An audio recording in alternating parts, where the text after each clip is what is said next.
सार्वजनिक वितरण प्रणाली अंतर्गत प्राधान्य तसेच अंत्योदयाच्या लाभार्थ्यांना धान्य वितरण केले जाते।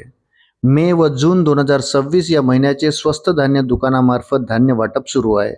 या धान्य वितरणाची अंतिम मुदत 15 जून 2026 पर्यंत निश्चित करण्यात आल्यानंतर त्यानंतर जाणाऱ्या लाभार्थ्यांना धान्यापासून वंचित राहावे लागण्याची शक्यता आहे। पुरवठा विभागातर्फे स्वस्त धान्य दुकानांमधून गरजू नागरिकांना धान्य वितरित करण्यात येते। यावर्षी उन्हाळ्याच्या दिवसांमध्ये 3 महिन्याचे धान्य एकत्र देण्याची शासनाची योजना होती। दरम्यान 15 जून पर्यंतच लाभार्थ्यांना धान्य वितरण करण्याच्या सूचना स्वस्त धान्य दुकानदारांना विभागाने दिल्या आहेत। त्यानुसार रेशन दुकानदार लाभार्थ्यांना रेशन वितरित करीत आहे।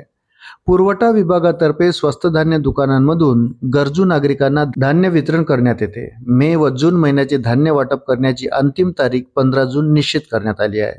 त्यामुळे लाभार्थ्यांनी वेळेत धान्य उचलून घ्यावे, अन्यथा त्या धान्यापासून वंचित राहावे लागण्याची शक्यता आहे। विशेष म्हणजे ज्या ई-पास मशीनद्वारे धान्य वितरण केले जाते त्या प्रणालीमध्ये 15 जून नंतर संबंधित नोंदी बंद होणार आहेत। जिल्ह्यातील 15 तालुक्यातील रेशन दुकानातून धान्य देणे बंद होणार असल्याने लाभार्थ्यांनी तत्काळ धान्य घेण्याचे आवाहन केले आहे। मे आणि जून महिन्याचे धान्य वितरण 15 जून पर्यंत पूर्ण करण्याचे निर्देश देण्यात आले आहेत। लाभार्थ्यांनी कोणतीही अडचण न येऊ देता वेळेत धान्य उचलावे।